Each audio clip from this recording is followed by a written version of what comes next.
Қазіргі оқушылар кітап оқымайды, иә? Келісетін шығарсыздар. Оқы деген сөздер сіздермен бізге жақсы әсер ететін, бірақ қазір емес. Соған қарамастан мен оқушыларымды кітап құмар, ал сыныбымды оқуға құштар сынып деп атаймын. Әрине олар бұл атауға 100% лайық деп айтпаймын, бірақ соған жеткізу үшін тырысып жүрмін. Өздері жан-жақтан жиналған құрама сынып. 5-ші сыныпқа маған берген кезде олармен танысуды мектеп кітапханасында ұйымдастыратын болып шештім. Неге? Өйткені алғашқы эмоция адамның есінде өмір бойы сақталады. Сөйтіп оқушыларыммен таныстым. Ата-аналарыммен таныстым. Ата-аналарға оқитын көркем әдебиеттердің тізімін бердім. Ол әлемдік классиктердің шағын әңгімелері болатын. Неге бұл шығармалардан бастады деп ойлайсыздар? Өйткені бұл шығармалардың оқушылар жақсы көретін анимесі бар, мультфильмі бар. Ең маңыздысы бұл шығармаларда Алаш зиялылары аударған. Сөйтіп мен оқушыларымды кітапқа қызықтырып жүрсем, олар менің жеке өміріме қызығып әуре. Инстаграмыма қосылғысы келеді, тикток жүргізіңізші деп айтады. Әрине мен ойлаймын, оқушы мен мұғалімнің арасында жеке шекара болу керек. Басында бұл ұсынысты қабылдаған жоқпын. Сөйтіп ойлана келе, оқушыларымның бұл ұсынысын өз пайдама асырайын деп шештім. Оқушылардың барлығын инстаграмыма қабылдадым. Күнде өзім оқитын кітап беттерінің санын трекерге белгілеп, сторисіме бөлісіп отырдым. Бұл негізі психологиядағы айна эффектісі болатын. Бірақ эксперимент алғашқы аптада ешқандай әсерін берген жоқ.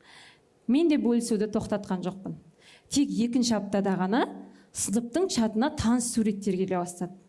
Қарайым, оқушылар да мен сияқты оқып, кітап беттерінің санын трекерге жазып жүр екен. Бір оқушы жіберген соң осындай смайликтер жіберіп қойдым.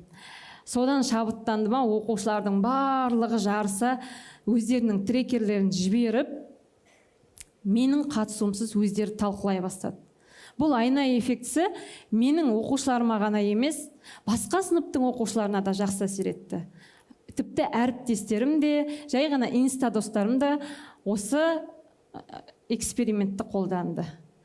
Оқушылардың осы қызығушылығын ары қарай қалай дамытсам екен, осы қызығушылығын қалай сөндіріп алмасам екен деп ойландым. Әр ойландым, бер ойландым, әріптестеріммен ақылдастым, әкімшілікпен ақылдастым, мектептің басшылығынан рұқсат сұрап, сыныбымды сәндейтін болып шештім. Кітап оқып тұрған оқушылардың, жеңімпаз оқушылардың суретін қабырғаға салғыздым да сағат ілдім. Қарап тұрсаңыздар, жай ғана сағат. Қарапайым 3D сағат. Бірақ менің жұмысымды кәдімгідей жеңілдеткен сағат. Қазір мен ата-аналарға кітап ал демеймін, көркем әдебиеттердің тізімін жібермеймін, алдағы оқу жылына оқитын шығармалар дайын. Және оқушыларға қызықты болсын деп, әр шығарманы сағаттың санымен байланыстырдым. Мысалы, 1-ші айында бір атаның балалары Мұхтар Мағауиннің. 2-ші айында 2 шыбын, 2 бөшке мысалы. 3-ші айында 3 сауал шығармасы. 4-ші айында 4 ана. Осылайша 9 айға шығарма дайындап қойдым. Оқушыларым сұрайды, біз 9 ай ғана оқимыз ғой, қалған 3 кітапты не істейміз? 3 кітапты 3 ай жазғы демалысқа аласыздар дедім. Бұл тек қана сағаттың санымен ғана байланыстырған жоқпын. Сол мектептегі құндылықтар айымен де байланыстырдым бұл шығармаларды. Оқушыларды қызықтырам деген бұл сағатым әріптестеріме де қызық болды.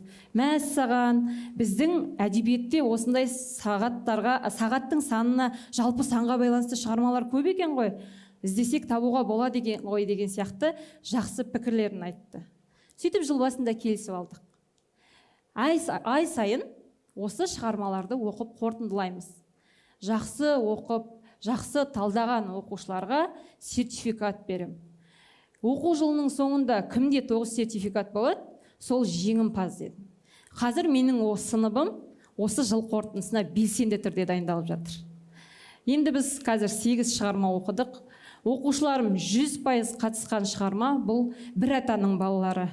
Алғашқы ай болған соң ба, энергиялар көп болды ма, әлде осы жоба шынымен ұнады ма, барлығы 100% оқыды. Түрлі эмоцияларын шығарды. Басты кейіпкерді бірде жақсы көрді, бірде ұнатпады. Нартай мен ағайынды Ертайдың боранда үсіп кетуіне бір жылап алды. Оны маған жылап тұрып келіп айтып берді.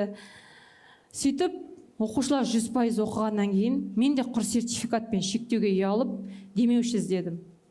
Демеуші тауып, сыныбымды сол уақытта жүріп жатқан Оян қазақ фильміне алып бардым. Бұл да бір оқушылар үшін мотивация болды.